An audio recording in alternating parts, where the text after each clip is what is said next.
Bike लेके आया bike बिना बताए बुलाए आप तेरे भी बुलाएगा कीप क्वाइट प्लीज।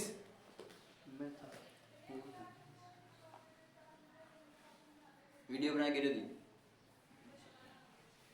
तो ये हमारा फर्स्ट चैप्टर है और इसमें जो इम्पोर्टेंट क्वेश्चन है मेरे 20-25 जो छोटे छोटे क्वेश्चन है जो 1 नंबर में 2 नंबर में आस्क है वे क्वेश्चन दिए मैंने और 20 एक हैं जो 3, 4, 5 नंबर में आस्क है वे क्वेश्चन दिए मतलब एक पूरा पार्ट में 40 क्वेश्चन है उसमें इसमें मोस्ट इम्पोर्टेंट जो लिख रहे हैं वो मैं बाद में लास्ट का सीजन होगा लास्ट का ही महीना बचा हुआ पेपर का जी बता दूँगा। और हाँ एक न्यूज़ और है CBSE की जो डेट शीट आ गई है 15 फरवरी तक पेपर HBSE की भी आ जाएगी नो तकरीबन आगे चलो 5 दिन आगे या पीछे ऐसा आगे होगी जी। हाँ या तो 5 दिन 20 तो उसका है या 5 दिन पहले कितना डेट पास ठीक है। तो अपनी तैयारी पहले बनाना।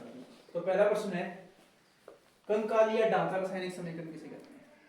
कंकाल का मतलब ये क्यों है जो खाली खाली जो सिर्फ दिखावा है सिर्फ वे नंबर अपने जो बिना नंबरिंग के बिना उसके सॉल्यूशन का बिना उसका संतुलित हुई एक सिंपल आप लिख दिया है वो एक ढांचा इस तरह कंकाल है जो एक सर जी बड़ा मित्र है इसमें अभी कंकाल बोलना क्योंकि इसमें क्या है हड्डी हड्डी हड्डी कोई मांसपेशी कोई मांसपेशियां को नहीं कोई इसमें नस को नहीं कुछ भी कौन नहीं ढांचा जी मतलब सिंपल एक ढांचा लिख देना जैसे C+O2 लिख दिया CO2 बन गया तो सिंपल ढांचा लिखा आपने इसमें बोला कंकाली समीकरण मतलब सिंपल लिख देना ना उसमें कोई बैलेंस करना कुछ भी नहीं करना।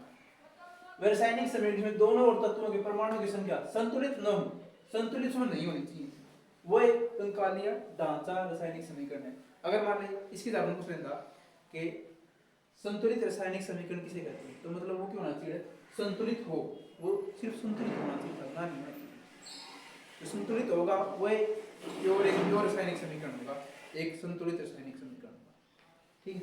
उसके बाद नेक्स्ट क्वेश्चन है फेरस सल्फेट वियोजन क्रिया वियोजन का मतलब टूटना फेरस सल्फेट FeSO4 मतलब FeSO4 का टूटना टूटेगा कैसे जब उसको हम हीट करेंगे गर्म करेंगे जब उसको हम गर्म करेंगे उसमें देते हैं तो क्या अपघटन होगा और टूट जाएगा Fe2O3 फेरिक ऑक्साइड में और सल्फर डाइऑक्साइड और सल्फर ट्राइऑक्साइड सल्फर डाइऑक्साइड और सल्फर ट्राइऑक्साइड ये गैस है तो दोनों क्या ले जाएंगे बाहर निकल जाएंगे और फेरिक ऑक्साइड है भूरा रंग का होता है ये याद रखिए क्योंकि ये पूछा जाता है क्वेश्चन कि गर्म करने पर फेरस सल्फेट कैसे रंग में क्या परिवर्तन होगा तो पहला रंग कैसा होता है हरा रंग का गर्म करने पर क्या परिवर्तन हो जाएगा भूरा रंग का तो ये पूछा जाएगा प्रश्न।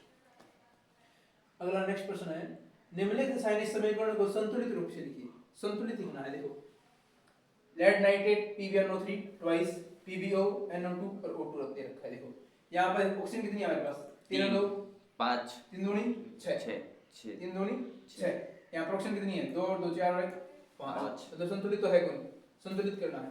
अब यहाँ पर अगर मैं 2 लिख दूं अगर मैं यहाँ पर 2 लिखता हूँ तो यहाँ पर लेड कितनी होगी मेरे पास 2 तो यहाँ पर भी 2 होनी चाहिए तो यहाँ पर मैंने क्या लिख दिया 2 अब काउंट करो 2 ये है 2 ये पूरे कंप्लीट। उसके बाद नाइट्रोजन हमारे पास कितनी है 2 देखो अकेले एक थी यहाँ पर 2 इसके साथ मल्टीप्लाई में 2 है एक ये है नाइट्रोजन इसके आगे 2 लगा दो तो होगी संतुलित। अब यहाँ देखो ऑक्सीजन कितनी है 3 दूनी 6 और फिर उसके बाद में क्या है 2 भी लगा रखा है कितनी होगी अपन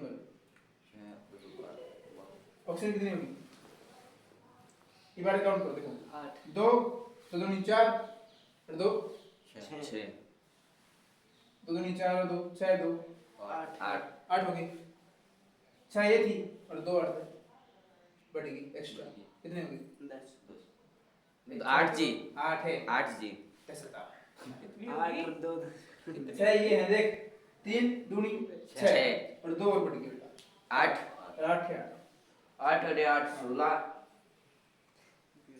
अगला प्रश्न जब बिना भुजे हुए चूने को जल में मिलाया जाता है देखो चूना मतलब जो कली लेके आएगा जिसमें पानी मिलाया जाता है क्यों वो दो उठेगा जी उबलेगी जी उबला क्यों उबला हो क्योंकि उसमें तो जो गैस है उष्मा निकलेगी उष्मा बाहर निकलेगी हीट बाहर निकलेगी उसमें से और क्या बन गया जी पहले कैल्शियम ऑक्साइड था CaO कैल्शियम साइड ऑक्साइड तो कैल्शियम ऑक्साइड था वो जब उसमें पानी मिलाया तो कैल्शियम हाइड्रोक्साइड बन गया CaOH ट्वाइस CaOH ट्वाइस बन गया कैल्शियम हाइड्रोक्साइड जिस जो गर्म होया उबलया मतलब उसने ईट उसको अंदर बाहर निकाली तो उसने उसमें वो दिया, ठीक, ये सिंपल था।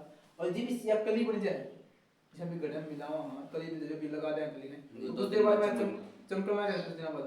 क्यों? क्योंकि बाहर के जो कार्बन डाइऑक्साइड इसके रिएक्शन करके चिपका दे जी। कैल्शियम कार्बोनेट बना लिया जिससे चमकल आता है, पता है कली चमकल आता है, सब बढ़िया दिखने लग गया। उसके बाद नेक्स्ट क्वेश्चन है, किसी रासायनिक समीकरण को संतुलित किस आधार पर किया जाता है? किसी भी रासायनिक समीकरण को अगर संतुलित करना तो उसका आधार क्या होगा, उसका प्रिंसिपल क्या है, उसका किस सिद्धांत पर उसने संतुलित करना है? तो उसका एक क्या प्रिंसिपल आ रहा है, द्रव्यमान कंजर्वेशन का जो नियम बताया जाता था, द्रव्यमान संरक्षण का नियम, कि द्रव्यमान अभिकारक का उत्पाद का दोनों तरफ बराबर होना चाहिए, रिएक्टेंट और प्रोडक्ट दोनों बराबर होना चाहिए। तो द्रव्यमान संरक्षण का नियम था वो इंग्लिश में बोला है कंजर्वेशन ऑफ मास, ठीक, उसका नियम, उस नियम के हिसाब से द्रव्यमान संरक्षण के नियम के आधार पर उसको क्या करते हैं, संतुलित करते हैं। अगला है चिप्स, ये तो सिंपल समझ बेरा होगा, चिप्स बनाया अगर उस पैकेट में के कौन सी नाइट्रोजन। और कोल्ड ड्रिंक में पूछ लो जी, कोल्ड ड्रिंक में पूछ लो जी। कोल्ड ड्रिंक कौन सी? हाइड्रोजन नहीं ओरियन जी, कार्बन डाइऑक्साइड, कार्बन डाइऑक्साइड, ठीक। किसी रासायनिक अभिक्रिया बेटा हाइड्रोजन अगर होती उसमें तो ब्लास्ट नहीं होता, हो जाती जी। ब्लास्ट क्यों? क्योंकि हाइड्रोजन बेटा एक फ्यूल है। तभी तो मैं शुरू हुआ। अभी शुरू हुआ है हाँ क्लास का जाएगी सर ने तो आधे आधे घंटे की क्लास बोली थी। संदीप सर ने 50 मिनट की ले ली जी। बताओ फिर जाना भी है। बस 20 मिनट। हाँ आ गया तो मैंने देख लिया। पूछते जी इंजीनियर स्पेस। कितनी देर लगाओगे तुम? 20 मिनट जाने का टाइम ठीक है जी, बाय जी। नहीं तो सर भी जाएंगे, सारे जाएंगे, कोई अकेले को नहीं जाना। वीडियो बना रहे हैं।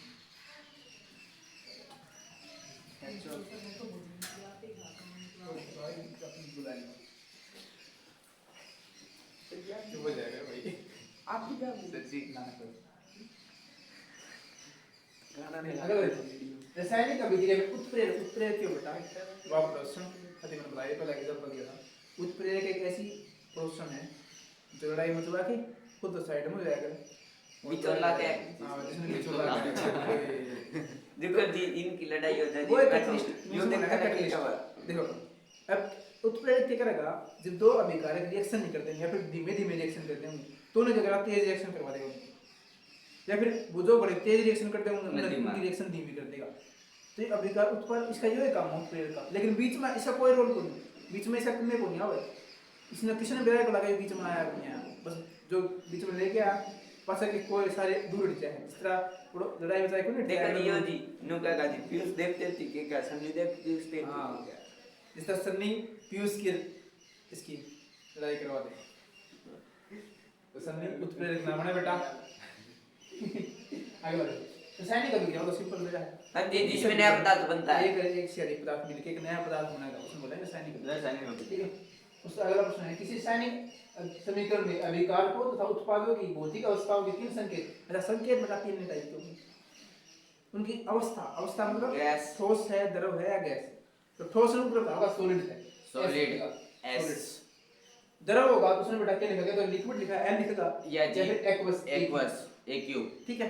अगर गैस होगा तो जी लिखो, जी लिखी, ठीक है। तीन अवस्था पर अंदर ठोस, द्रव, गैस, क्योंकि दो अवस्था में पानी अंदर बीच में प्लाज्मा फाइबर ये अवक्षेपण अभिक्रिया पूरे जी एक्यू ये लिखी। लेकिन इसमें अभिक्रिया में देखो एक ही लिखा है गैस एक्वस है पानी में लिक्विड, पानी में पानी में पानी में है एक ही अरे एक ही मतलब पानी पानी में में बोल रहे जी, ठीक है।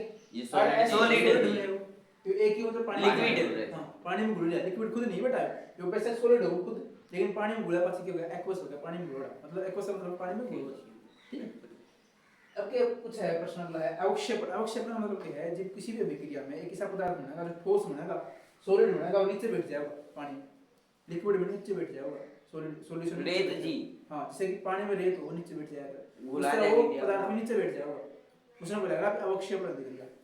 तो अवक्षेपण अभिक्रिया के बता जो लेड नाइट्रेट की रिएक्शन करवाओगे फिर पोटेशियम आयोडाइड के लिए, तो लेड आयोडाइड जो बनेगा वो सॉलिड बनेगा और पोटेशियम नाइट्रेट बना हुआ एक्वस पानी में घुला बनेगा, तो वो पानी में घुला तो घुल जाएगा पानी में, जो नहीं घुलेगा सॉलिड नीचे बैठ जाएगा।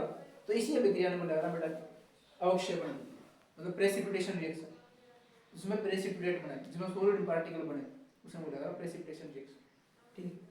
अगला है कैल्शियम ऑक्साइड को जल में घोलने पर उष्मा में क्या परिवर्तन होगा, जब कैल्शियम ऑक्साइड को जल में डिसॉल्व करेंगे, पहले हम कर चुके हैं, क्या होगा, उष्मा निकलेगी तेज, वो उष्मा कैल्शियम बाहर हाइड्रोक्साइड बनेगा। कल ये वाला करा था ना पीछे, हाँ जी तो कैल्शियम ऑक्साइड डाला पानी में तो वह उष्मा उष्मा हीट बाहर निकली, वो क्यों बहुत घना गर्म हो गया वो, ठीक है, और कैल्शियम हाइड्रोक्साइड बन गया। तो क्या होता है, कैल्शियम ऑक्साइड जब डाला गया तो जल में घुलने पर उष्मा बाहर निकलेगी, हीट बाहर निकलेगी, ठीक है।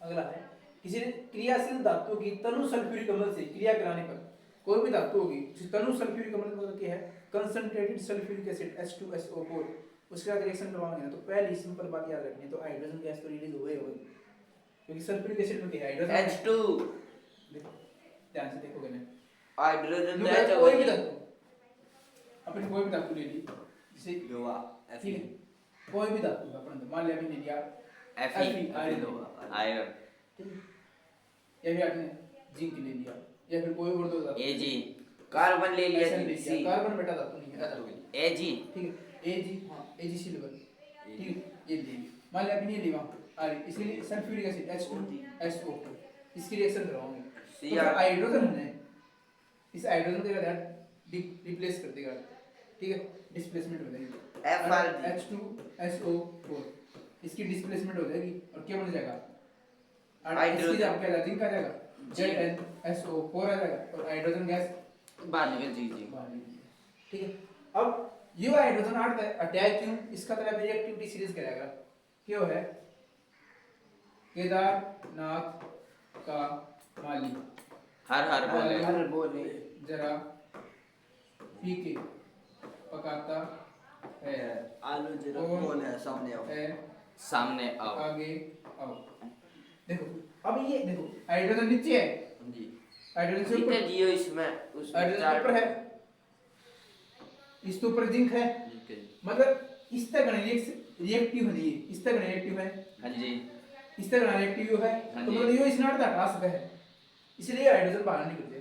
पावरफुल है जी मान ले इसकी किताबें हैं, अब या इसकी रिएक्शन करवा दे, हमें इसकी रिएक्शन अपनी Ag की रिएक्शन करवा दे सिल्वर की, तो हाइड्रोजन वही रहती जी तो हाइड्रोजन बड़ा लिखता है कोई नहीं, फिल्ट्रेशन क्योंकि वह कम रिएक्टिव है, सिल्वर की है कम रिएक्टिव है, हाइड्रोजन, तो हाइड्रोजन बड़ी रिएक्टिव है, तो हाइड्रोजन लिखता है कोई नहीं, क्या बोल सुन भाई, चार्ट में कितने जा जी कर सिल्वर को लिया तूने Ag चार्ट में कितने जी सर जी चार्ट में जी चार्ट में बेटा इसमें लिख रही पीछे ऊपर, चौथी लाइन में जी ठीक, देखो Ag देखो, Ag चौथी लेवल में है, सब हाँ ध्यान जी से बोलो। 13वीं लाइन में जी इधर से जी अगला देखो, वह अभिक्रिया लिखिए जिसमें का उपयोग श्याम श्वेत फोटोग्राफ, श्याम श्वेत का मतलब है black and white, black and white black and white photograph में मर्क्यूरी जो अपना सिल्वर ब्रोमाइड है उसका यूज करेगा, AgBr का यूज करेगा, जब AgBr का सूर्य का प्रकाश में रखा है बेटा, तो सिल्वर अलग हो जाएगा, Br का मतलब ब्रोमीन, Br का मतलब ब्रोमीन, ब्रोमीन Br का मतलब है ब्रोमीन, ब्रोमीन। हो जाएगा Br ब्रोमीन, ठीक है, सिल्वर ब्रोमाइड होता है। अगला है कोयले का दहन, कोयला मतलब कार्बन, कार्बन का दहन मतलब ऑक्सीजन के प्रेजेंस में जलाना हो, कार्बन जलाया तो क्या बनेगा, कार्बन डाइऑक्साइड धुआं नहीं उड़ेगा, तो वो कार्बन डाइऑक्साइड CO2, ठीक है, CO2। अगला है Pb + CuCl2, फिर PbCl2 बन गया और Cu, इसमें कौन सी अभिक्रिया देखो, Pb अकेला था, Cu इसके साथ होगा, तो Cu अकेला हो गया, Pb इसके साथ में आ गया, मतलब विस्थापन अभिक्रिया है ना, यस सर ये विस्थापन अभिक्रिया होगी, सिंपल। अगला रेडॉक्स अभिक्रिया, रेडॉक्स का मतलब क्या होता है, अगर मैं इसको इंग्लिश में लिखूं, रेड ऑक्स है ना, इसमें रिडक्शन भी हो और ऑक्सीडेशन भी हो, हाँ जी इसमें अपचयन भी हो और उपचयन भी हो, उपचयन भी हो, इसमें उपचयन भी है, दोनों एक अपचयन साथ भी हो हो। इस अभिक्रिया में उपचयन और अपचयन दोनों एक साथ में हो, उसको बोल लेंगे रेडॉक्स अभिक्रिया ठीक है। अगला क्वेश्चन है मैग्नीशियम रिबन, जब हमने मैग्नीशियम रिबन को जलाया था तो कौन सी गैस में, कौन सी कैसी राख बनी थी, किस कलर की फ्लेम, वाइट व्हाइट कलर की फ्लेम आई थी ना, और व्हाइट कलर की राख बनी थी, सफेद। वो कौन सी थी, मैग्नीशियम ऑक्साइड, मैग्नीशियम ऑक्साइड क्या थी वह, मैग्नीशियम ऑक्साइड। ऑक्साइड अगला है मैग्नीशियम रिबन को वायु में जलाने पर मैग्नीशियम ऑक्सीजन, मैग्नीशियम ऑक्साइड बना था तो उसकी रिएक्शन Mg + O2 MgO होगी, तो इसमें ये नहीं पूछा है उपचित होता है या उपचित कौन सा है, इसमें ऑक्सीजन जुड़ेगी या ऑक्सीजन घटेगी, ऑक्सीजन घटेगी जुड़ी नहीं तो ऑक्सीजन जुड़ना केवल है उपचयन, उपचय उपचयित होगा, क्यों है उपचयित। अगला है 19वां प्रश्न, CH4 मीथेन जब ऑक्सीजन के साथ रिएक्शन करती है तो कार्बन डाइऑक्साइड और H2 बाहर निकलता है उत्पाद के, इसको संतुलित करना। देखो मीथेन एक गैस होती है जब जी। वो जलेगी ना, जब उसको जलाएंगे तो कार्बन डाइऑक्साइड गैस तो बाहर निकलेगी और पानी के छोटी छोटी बूंद बनेंगी उससे पानी। अब इन्होंने कहा बेटा क्योंकि पानी ये चलाएंगे नहीं, पानी बना तो बुझे जा रहा वो तो भाप बना, पानी एक प्रकार का भाप के तौर पर निकलेगा, ठीक तभी बुझेगी। अब उन्होंने मुझसे इसे संतुलित करो, संतुलित करते हैं बेटा, कार्बन 8 एक है, हाँ जी, 8 भी एक है, ठीक से 8 4 हाइड्रोजन है, 8 2 हाइड्रोजन तो 2 अकेला लगा दो, हाइड्रोजन 4 होगी, 2 लगा दो हाइड्रोजन 4 होगी। Yes sir. ऑक्सीजन के क्वाड्रेटिक कितनी 2 है, 2 जी, 8 कितनी 3 ऑक्सीजन है, 3 जी, 8 2 लगा बस 8 कितने 4 ऑक्सीजन हो गए, तो 8 2 लगा दो होगी 4। देखो अगर आप करके देखना इसने कैसे सर ये था CH4 O2 CO2 plus H2। इसमें देखो कितना है, एक है, एक कितने 4 है, 4 8 कितने 2 है, दो, छह हो गए जी। अगर मैं 2 के लिए गुणा कर दूं 4 हो गया, 4 मतलब हाइड्रोजन 4 स्टेबल हो गया। स्टेबल जी, अब देखो ऑक्सीजन कितनी है 2 2 जी, यहाँ पर पे एक है जी, 3 है, 3 जी, लेकिन आप 2 दो- लगा से 2 हो गई है, 2 और 2 4 और 2 2 लगा दी तो 4 संतुलित हो गए जी ये भी। बस इतनी छोटे प्रश्न और ये जी के है जी, जी बेटा गैस गैस है, जब गैस। अवस्था बताई थी, अवस्था जी गैस के लिए है, गैस है। जी गैस के लिए गैस सारी गैस। हां गैस सारी गैस N2 plus H2 की अभिक्रिया देखो, जब नाइट्रोजन गैस और हाइड्रोजन गैस आपस में कंबाइन करें तो क्या बनेगा NH2 क्यों NH2 NH2 ठीक है, जब नाइट्रोजन गैस हाइड्रोजन अमोनिया बनाओगे बेटा, अमोनिया वैसे ही होना चाहिए NH3 होना चाहिए, ये मिस्टेक है, यहाँ पर होना चाहिए NH3। कैसे क्यों होना चाहिए, क्योंकि नाइट्रोजन बेटा उसकी वैलेंसी होती है 3, नाइट्रोजन की वैलेंसी कितनी है 3 तो 3 हाइड्रोजन का कंबाइन करेंगे बेटा नाइट्रोजन और एक इस पे एक लोड कर रहा है, ठीक 3 हाइड्रोजन के लिए कंबाइन करेंगे तो बड़ा होगा 3 होगा, क्योंकि 3 दूनी 6 तो बड़ा इनिशियल स्टेबल करना चाहिए ना, 3 8 3 होगा, गलती। अगला प्रश्न देखो, निम्न अभिक्रिया के लिए संतुलित रासायनिक समीकरण लिखना है। पहले तो एक शब्द समीकरण दे रखा है, एक वर्ड समीकरण है, वर्ड इक्वेशन है कि सोडियम सल्फाइड को जब हम जल के साथ मिलाते हैं, सोडियम सल्फाइड को जब जल के साथ मिलाएंगे सोडियम Na, ठीक है, सल्फाइड SO4, इसके ऊपर 2 नेगेटिव होता है, इस पे 1 होता है तो 2 यहाँ पर आ जाएगा, तो Na2SO4 प्लस जल है वाटर प्लस क्लोरीन है Cl2, ठीक है, इसकी रिएक्शन करवाई क्या बना, सोडियम सल्फेट बना Na2SO4 Na2SO3 जी, ये सोडियम सल्फाइड है कि SO3 होगा भी यहाँ पर, SO3 वही तो कह रहा जी मैं जी, SO3 सल्फाइड नहीं, तेरे को कर लेना SO3 sodium sulphate plus hydrochloric अम्ल प्लस हाइड्रोक्लोरिक अम्ल। अब इसको करना स्टेबल, कैसे करोगे, Na2 2 है, पर नहीं 2 है जी, बराबर है 3 है जी, 1 है S1 सही है ठीक जी, है। ओ 4 वो ऑक्सीजन देखो, थी, 3 आ रहा है 1 आ रहा है 4 है, ऑक्सीजन कितनी है 4 जी, स्टेबल जी, हाइड्रोजन देखो कितनी है 2 है, हाँ जी, और और एक है जी। 1 है 2 भी तो स्टेबल लगा जी, दिया 2 की Cl भी 2 है जी, Cl भी 2 है जी, होगा स्टेबल, बस जी, हो गया? 2 ही लगाना था जी आपको, बस 2 ही लगाना था, कुछ करना ये कर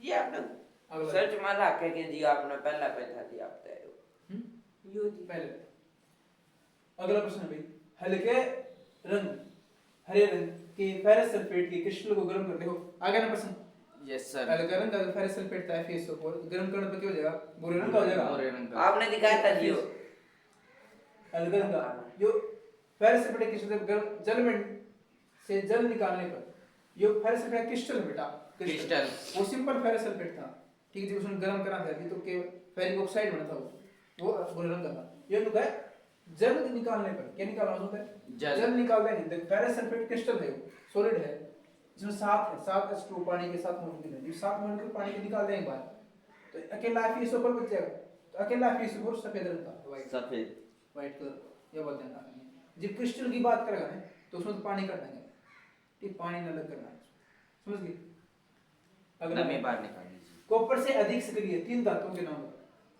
जो कॉपर तक नहीं सक्रिय हो। तो उसका तरह अपने रिएक्टिविटी सीधी दी थी। केदारनाथ का माली आलू जरा पी के पकाता है, कौन है आगे आओ। तो कौन है आगे आओ उससे अधिक रिएक्टिव मतलब ऊपर लिखलानी है, ऊपर तो ऊपर लिखता है बेटा। आयरन है, जिंक है, मैग्नीशियम। आयरन जी कैसे जिंक, जैसे केदारनाथ का माली माली आलू जरा जरा फीके पकाता पकाता है, है, कौन कौन है आगे आगे आओ। आओ। ऐसे प्लेटिनम भी होता है और कुछ तो होते हैं लेकिन अपने कुछ याद रखेंगे। नुगा कॉपर से पहले कॉपर से ज्यादा अभिक्रियाशील कौन कौन से हैं? ये भी है, ये भी है, ये सारे किसी ऊपर का आ गए। नाम लिख दो, इनमें से किसी का नाम लिख दो, वो सारे अभिक्रियाशील है ज्यादा। तो लिख दिया हमने। किनका नाम लिखा? आयरन का, जिंक का, मैग्नीशियम का। जिंक है, आयरन है और मैग्नीशियम ये रहा। अगर सर पेपर में सूत्र लिख के दीजिए mg नहीं, हाँ अगर कोई बात नहीं, इसकी वो कोई बात नहीं है, आप सूत्र लिखे लेकिन अगर आप अच्छे से लिख के सूत्र आओ ही। तो नंबर अच्छे आएंगे। ठीक ना जी हिंदी में ना लिखें जी, मतलब ये फालतू लिखावा तो जी हाँ कोई दिक्कत नहीं। फॉर्चूनर में भी जाएगी। नहीं, नंबर तो एक ही है। अगला प्रश्न अभी अभिक्रिया H2S प्लस ब्रोमीन और HBr प्लस S में किस पदार्थ का उपचयन? अपचयन किसका होगा? अपचयन का मतलब क्या है? हाइड्रोजन का है ना? ब्रोमीन का जी। तो किस में हाइड्रोजन ऐड होगी? ब्रोमीन में ब्रोमीन में। तो ब्रोमीन का होगा।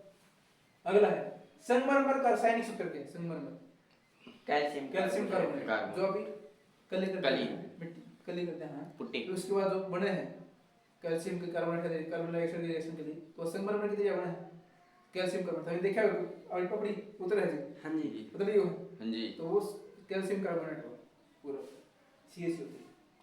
नेक्स्ट प्रश्न है जिंक लेड और कॉपर की क्रियाशीलता का क्रम लिखना। क्रम मतलब किस हिसाब से पहले रिएक्टिव कौन है कम रिएक्टिव कौन है। देखो पहले तो कॉपर में देखा जाए फिर कॉपर तो समझो लास्ट में कॉपर था उस तरह पर क्या था लेड फिर जिंक। तो जिंक से करना रिएक्टिव है कॉपी कर ले। फिर लेड का फिर कॉपर। ठीक है अगले ये बड़े आगे दिए तो बड़े प्रश्न है जो 2 3 5 नंबर में जो 5 है ये कल करवाएंगे। ठीक है ये कल होंगे। ये कल करेंगे। तब तक के लिए इतना ही। चैनल को सब्सक्राइब और फॉलो लाइक करके जाइए। Yes you are a good boy good